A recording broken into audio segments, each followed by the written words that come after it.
colocar aqui.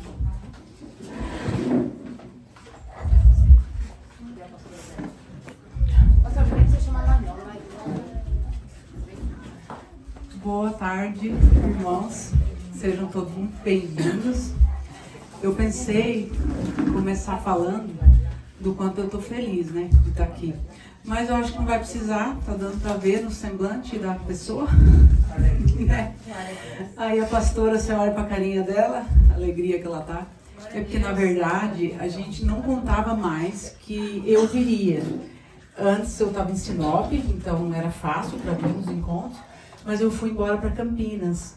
E aí eu mesma falei para a pastora, olha, praticamente impossível eu vir, por custo, tempo e enfim, né? Mas, quando Deus quer, Deus prepara, Deus organiza, usa pessoas e olha nós aqui, em nome de Jesus. Bom, o tema do nosso encontro é recomeço. Eu pedi para a pastora organizar uma lousa, porque a gente vai ter uma aula e depois da aula vai ter uma prova. E quem passar na prova vai ganhar o café da tarde. Tô brincando. Tô brincando, eu odeio prova, tô brincando. Mas a aula vai ter. Ah, eu vou ficar tomando água toda hora, tá? Daí vocês não ligam, porque estou morrendo de sede. Então vamos lá. Eu vou colocar aqui.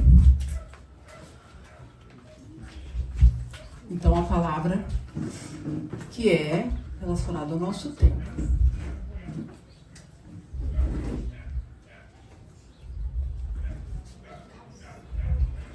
Aqui do lado, vou colocar outra palavra.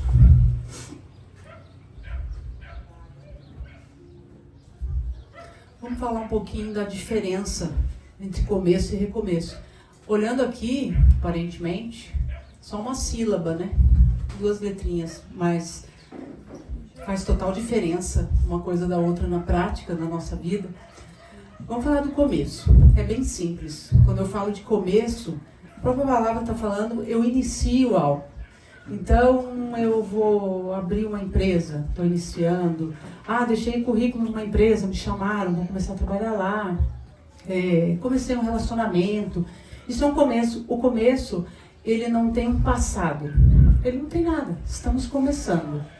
Então, bem simples. O que o começo traz? Então, quando eu vou abrir uma empresa, quando eu conheço alguém para me relacionar, seja o que for que eu comecei a estudar, o que vem?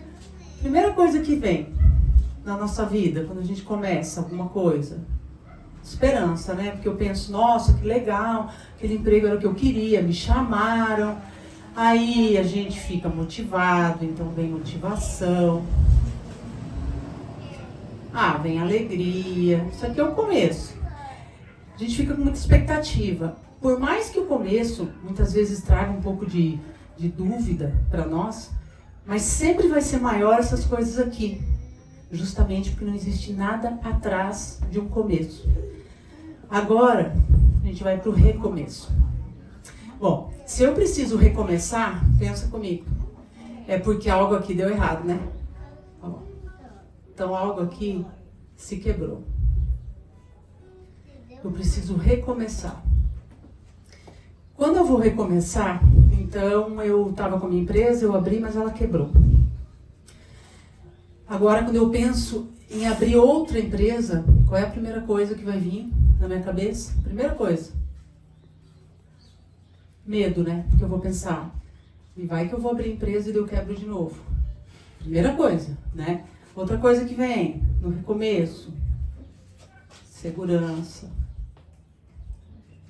O recomeço, no final das contas, ele acaba trazendo dor. Por quê? Porque o medo, a insegurança, a gente fica... Todo mundo aqui já recomeçou em algum momento. A gente fica sem dormir, muitas vezes, quando precisa recomeçar. E por que é tão difícil recomeçar? Por que a gente, muitas vezes, passa uma vida em situações, em relacionamentos terríveis, com agressões verbais, físicas, traições, enfim. A gente fica em empregos que já deu o que tinha que dar, já deu o ciclo, não é mais para você, mas você fica. O que acontece que a gente tem tanto medo, insegurança, de recomeçar. Qual que é a questão aqui? Bom, a gente vai falar um pouquinho só de neurologia, só para a gente entender. Nós temos aqui na nossa cabecinha um órgão chamado cérebro. É uma máquina fantástica que nós temos aqui. E qual que é a função do nosso cérebro? É a nossa sobrevivência. Então o cérebro, ele gasta toda a energia dele tentando fazer com que a gente sobreviva. Então é respiração, batimento cardíaco, emoções, pensamentos, memória. Eu estou dormindo e o meu cérebro está trabalhando, ele não para um segundo sequer. Essa é a função do cérebro. E ele tem, inclusive, ele guarda uma energia extra para momentos que eu possa passar por estresse. Então, essa energia extra é o quê? Algo que me vem inesperado. Estou no trânsito, vem alguém, tenta me assaltar, mas eu saio com o carro, fujo, consegui fugir. Mas como que eu vou ficar com o coração? Taquicardia. Vou ficar com a respiração sem ar. É para esses momentos que o cérebro guarda essa reserva de energia. E ponto. Ele não quer fazer mais nada. A partir daí, a gente pode dizer que o cérebro é preguiçoso, mesmo. É por isso que quando a gente começa a fazer algo, é tão pesado para nós. Muitas vezes a gente não começa, a gente faz planos. Já viu que a gente fala? Eu vou começar a caminhar, eu vou começar a fazer uma atividade física, eu vou começar a estudar, seja lá o que for. E quando chega o momento disso acontecer, primeira mensagem que vem na cabeça: isso aqui vai ser difícil, ou então atividade física, deixa para semana que vem, eu começo semana que vem. Por quê? Porque o cérebro, ele sempre vai tentar nos sabotar. Por um simples motivo. Ele quer gastar energia só para a nossa sobrevivência. Então, a nossa grande dificuldade em lidar com o cérebro, esses dias até eu vi uma reportagem rápida com o Cristiano Ronaldo, e estavam perguntando para ele como que ele consegue ter tanta disciplina nos exercícios, enfim, que ele faz, né? E ele falou assim: eu luto contra o meu cérebro todos os dias e eu venço. E é isso. Na verdade, a gente tem uma luta diária com o nosso cérebro para que ele aprenda coisas novas. Nós temos 100 bilhões de neurônios. Então, cada vez que a gente aprende algo novo, vai ativar neurônios. Então, isso é saúde mental, inclusive, para a nossa velhice. Quando você aprende... Quem fala mais de uma língua, por exemplo, é mínima chance de adquirir Alzheimer, porque falar uma língua se ativa muitos neurônios, o cérebro gasta muita energia. Mas sabe o que é interessante? É que quando ele vê que a gente vai fazer algo, então ele tenta sabotar no início, mas quando ele vê, realmente eu vou fazer aquilo, eu vou aprender essa língua, ele se habitua a isso, então vira um hábito para ele, e aí ele reduz a energia. Então aquele gasto que ele usou no começo, ele reduz. Um exemplo simples assim para entender: quando a gente aprende a dirigir, a gente foca muito, né? Ali nas marchas e tal, não posso errar e tal. Isso é quando você está começando a dirigir. Por quê? Porque o cérebro já está gastando muita energia, ele nem queria que você aprendesse a dirigir. Mas tá bom. Ele vai ter que se habituar a isso. Depois, como que você dirige? Você nem percebe o que está fazendo. Você está conversando, está ouvindo música, está mexendo ali na marcha, você nem percebe. Porque ele já baixou, então, esse gasto de energia e acostumou, se habituou. Então, cabe a nós essa luta contra o nosso cérebro, de aprender coisas novas, coisas diferentes, e é muito importante que a gente faça isso. Isso se chama saúde mental. É pensando lá na frente mesmo. Quanto mais se ativa neurônios, mais saúde nós vamos ter na nossa velhice. Tá, mas o que tudo isso tem a ver com o recomeço? O que o cérebro tem a ver com o recomeço? Bom, ele tem tudo a ver. Porque se ele já faz problema no começo, se ele já não quer que a gente comece nada, imagine quando eu recomeço. Por quê? Porque agora eu tenho trauma. Para o cérebro, tudo vira trauma. Se algo me estressou, virou trauma. Então, eu abri minha empresa e ela quebrou. Quando eu penso, mas eu acho que eu vou abrir outra, pro cérebro é um trauma, vou ter que recomeçar. Então já vem mensagem na minha cabeça, não vai porque vai dar errado. Vai dar errado. E se quebrar de novo? E se? E se? Ele manda várias coisas na cabeça, várias mensagens, que é pra gente ficar paralisado, porque essa é a intenção. O cérebro, ele faz de tudo pra gente não recomeçar. É por isso que muitas vezes a gente fica em situações uma vida inteira, porque toda vez que eu penso em recomeçar, vem tudo isso aqui. Então vem medo, vem insegurança, eu sofro, aí eu penso, nossa, eu vou ter que passar por tudo isso. Ninguém quer passar. Então toda vez que tiver um trauma, sabe que eu aprendi isso há pouco tempo, e há uns 5 anos atrás, muito interessante, e com certeza já aconteceu com vocês. Eu fui lavar um copo, e tem uns 5 anos isso, e ele estava trincado, e eu não vi. Então eu girei a bucha dentro dele, a hora que eu girei ele quebrou, e cortou fundo meu dedo. De lá pra cá, todas as vezes, mas não tem uma vez que eu vou lavar um copo, que eu faço esse movimento, vem na hora, mas é incrível, vem na hora, cortar o dedo, cuidado. Olha como a função dele é a minha sobrevivência. É o que ele quer fazer. Ele não quer que eu repita esse trauma. Então o cérebro, tudo que já aconteceu que possa ser ruim na minha vida, ele vai fazer tudo para que eu não faça de novo.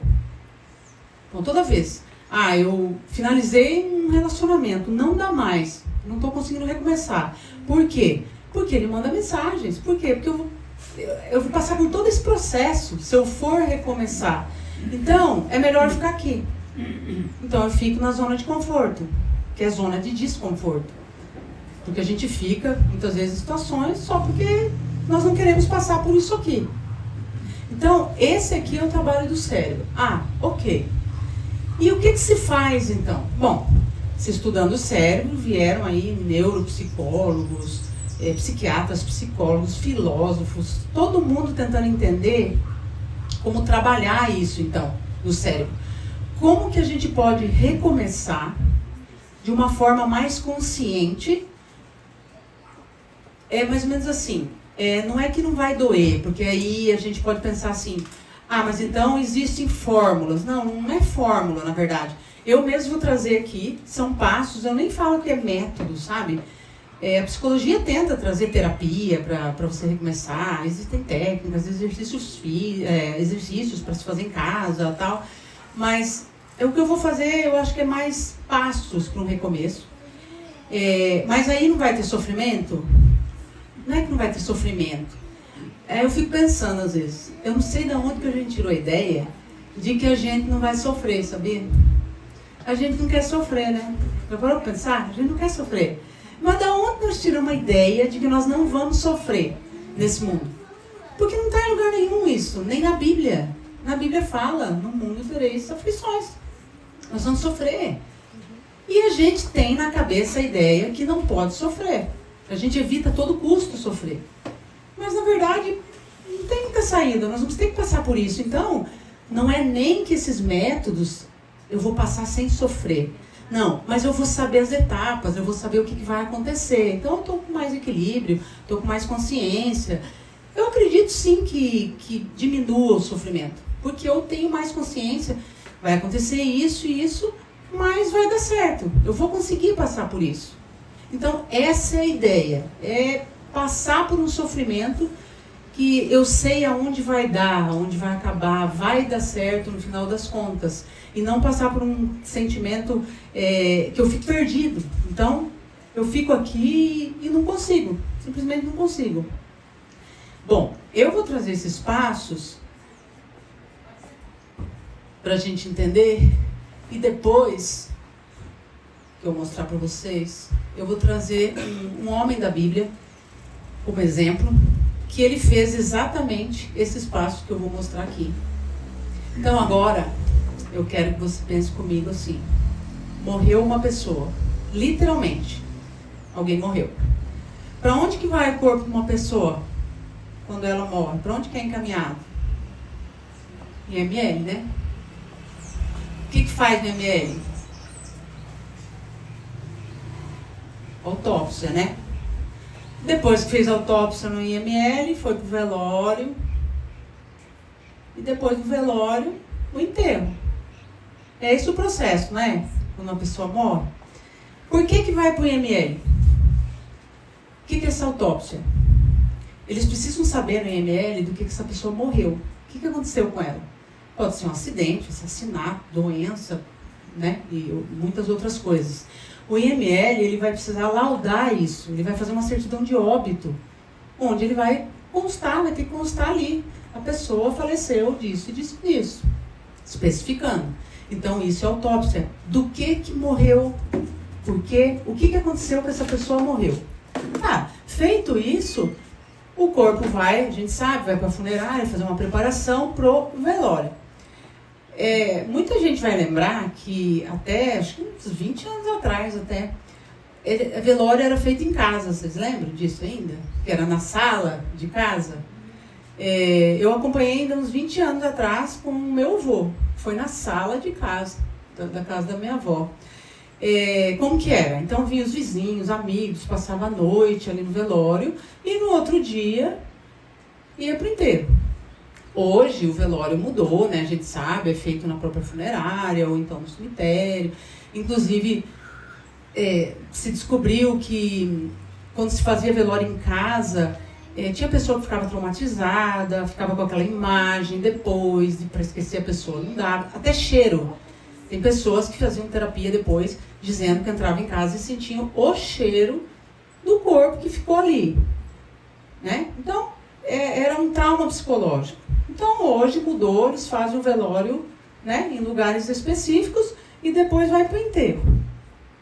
Agora, a gente vai passar esse processo aqui para o emocional, para o nosso emocional. Alguma coisa morreu. Pensa numa situação, em tantas áreas que a gente tem na vida, algo morreu. Eu não tenho mais o que fazer. Isso acabou. Qual é o primeiro passo que eu preciso fazer quando algo morre? Seja o que for. Foi despedido do trabalho, meu relacionamento acabou, minha empresa quebrou. Qual é o primeiro processo aqui? Não é autópsia? O que eu preciso fazer? Do que isso morreu? Lembra? Do que isso morreu? Por que meu relacionamento acabou? Por que eu fui despedida? Por que minha empresa quebrou? Para a gente fazer essa autópsia emocional, vou até colocar um F aqui que eu lembrei de uma coisa que eu quero falar depois. Lembrei agora.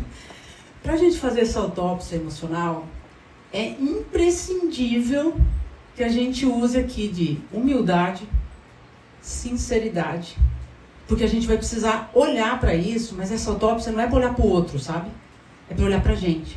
E essa é a grande dificuldade que nós temos. Porque a gente quer jogar para o outro, né? Sempre. Então, se eu fui despedida, o que eu vou falar? Posso ser vítima. O meu chefe me mandou embora porque ele é um ingrato, porque eu trabalhava assim, e porque eu fazia isso. Estou sendo vítima. Mas se eu quiser fazer uma autópsia real, eu nem olho para o meu chefe. Eu nem olho para o que ele fez. Não interessa. Sabe por quê? A outra pessoa eu não consigo mudar. Né? Não consigo. A pessoa só vai mudar se ela quiser. Eu consigo mudar. Então eu preciso olhar para mim e aí eu começo a pensar. Não, mas espera aí.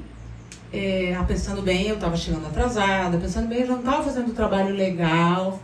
Tá. Agora eu estou entendendo. Então agora eu estou sendo sincera comigo. Agora eu estou fazendo uma boa autópsia. Agora eu estou vendo o meu erro. Relacionamento é a mesma coisa. Não adianta você pensar que é vítima em relacionamento. Não existe vítima em relacionamento. É 50-50. A gente sempre quer ser vítima. E sabe o que a gente faz a gente não ver, não enxergar o que a gente fez? É o nosso orgulho. O nosso orgulho nunca deixa a gente enxergar o que a gente faz. Porque nós queremos ser perfeitos. Nós temos algo em nós que nós queremos ser perfeitos. Isso nós temos. Então, quando eu olho para mim e admito que eu errei, isso me dói. Isso vai doer em mim. E eu quero ser perfeita. Então, eu prefiro fazer o quê? Eu jogo para outra pessoa, não vejo o que eu fiz, não consigo ver, portanto, o que vai acontecer? Vou continuar errando, certo? Por isso que acabou um relacionamento. Eu não admito onde eu errei. Eu fui vítima desse relacionamento. Eu não fiz nada. O que vai acontecer? Quando eu encontrar outro relacionamento, eu vou errar na mesma coisa. Simples, porque eu não quis olhar para mim. Se eu olho e entendo, eu fiz isso, essa é a autópsia que deve se fazer. Coloquei esse F aqui porque eu lembrei. Autópsia familiar, sabe o que é isso? Autópsia familiar? A gente, pouquíssimas pessoas fazem, e eu fui fazer agora, pouquíssimo tempo na minha vida. Autópsia familiar é você olhar para o emocional dos teus pais, dos teus avós. O que aconteceu na vida deles? Pergunta para alguém, talvez não estão mais vivos. Como que foi o relacionamento dos teus avós? Casaram, mas eles namoraram muito tempo. Como que foi esse casamento? E do meu pai e da minha mãe, como é que foi? Como é que foi essa relação? Você vai ter uma grande surpresa. Porque você vai ver que você está repetindo coisas que eles fizeram. Sabe por quê? Porque nós somos fiéis aos erros dos nossos pais. Sabe por quê? A gente pensa assim, pai, mãe, você errou nisso, eu estou repetindo, é porque eu quero te mostrar que está tudo bem que você errou. Tanto que eu estou fazendo igual. É uma fidelidade amorosa que nós temos de fazer igual para mostrar que não foi tão ruim, tanto que eu estou repetindo. Então, já viu moças que tem lá o pai, tem lá o pai que bebe, fuma, fala palavrão, não crê em Deus, e aí a menina fala assim, eu nunca vou me casar com um homem desse, eu nunca vou namorar um homem igual meu pai. Eu não quero. Tá. A vida dá volta, onde ela cai, ela arruma um cara igual o pai dela. Por quê? Fidelidade. Isso se chama fidelidade. Autópsia. Quando você faz autópsia familiar, você se assusta. Inclusive palavras que os avós falavam, meus pais falavam, eu falo sem nem pensar, sem nem analisar, eu falo. Não tem um homem que presta. Você escutou lá tua avó falar, daí tua mãe fala, eu estou falando também. Se eu tiver uma filha, eu já estou passando para ela também.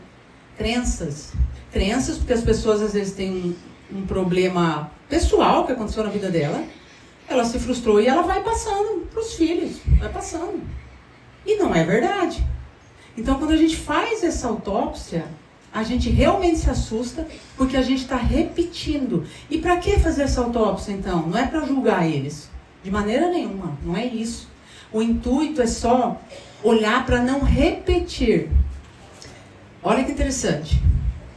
Meus avós se separaram, meus pais se separaram, eu me separei. Olha que interessante. A gente dá um jeito de fazer igual eles. E se tiver um casamento bom, a gente estraga o casamento bom. Para se separar, para fazer igual eles. Porque isso é fidelidade. Então, é uma corrente. Na verdade, isso é uma corrente que a gente precisa quebrar. Se não dá mais para quebrar em mim, eu tento passar para o meu filho, para que ele entenda e consiga quebrar essa corrente. Então, a autópsia familiar, ela é importantíssima que a gente faça. Bom, então fiz a autópsia, fui sincera, hein? Fui sincera. Vi tudo onde eu errei, qual foi a minha parte. Beleza. Agora, para onde eu vou? Vou pro velório. Quando eu chegar no velório, pode ter certeza, se eu fiz uma boa autópsia, vai vir a culpa. Isso é normal. A culpa, muito diferente do vitimismo, que não traz nada, o vitimismo não traz nada, a culpa, ela tem a sua função. A culpa, ela vem, a gente que não sabe lidar com a culpa, na verdade. Mas a culpa, quando ela vem, ou seja, eu descobri o que eu fiz, ela vem e me mostra e eu falo, não acredito que eu fiz isso com a pessoa. Onde eu estava com a cabeça que eu fiz isso com a pessoa? Eu falei, nossa, assim, parece que, né, cai a ficha. Não era eu, não é possível que eu fiz aquilo e agora eu estou arrependido, estou arrependida, não consigo mais voltar atrás. O que eu faço agora? Esse é o momento do velório, é a culpa. Mas se eu consigo pegar essa culpa, entendi, ela veio, acendeu a luz e agora eu mando a culpa embora. Qual que é o nosso problema? Lembra do morto que ficava na sala, no velório? A gente fica com o morto. A gente fica abraçado com o morto. Se já é difícil fazer autópsia, porque a gente tem que ser muito sincero com a gente mesmo, aqui talvez até seja pior. Porque para a gente passar para o enterro, ou seja, eu preciso enterrar essa situação. Eu já entendi. Eu errei, sei onde eu errei, chorei, me culpei, mas eu preciso mandar a culpa embora, enterrar para que eu possa recomeçar. Porque senão eu não recomeço. Quantas pessoas que ficam aqui no velório... Nossa, eu conheço pessoa que está há 20, 30 anos com morto na sala. Eu conheço. A gente faz isso. A gente vai ficando... E às vezes, já viu pessoa que sai de um relacionamento, entra em outro, sem ter feito autópsia, sem ter feito o velório, que é um luto mesmo, e sem enterrar a situação, e entra em outro relacionamento. Será que vai dar certo? Pode ser, mas é bem difícil, porque você vai carregar tudo para lá, ou seja, nem autópsia fez, então vai errar nas mesmas coisas, tá, ou então fez, chegou ali, tá, agora se culpou, agora ficou nessa situação, você vai e começa com outra pessoa, mas você tá ainda com o morto aqui, ó. Como que vai recomeçar? Você precisa enterrar. E essa é a nossa grande dificuldade. A maioria das pessoas, a gente fica aqui nesse processo. Então é muito importante que a gente siga esses passos e no final enterre a situação. Então aqui finalizou. Entendi. Ponto. Agora eu estou pronto para recomeçar. Não vem o caso tempo, né? Cada um tem seu tempo.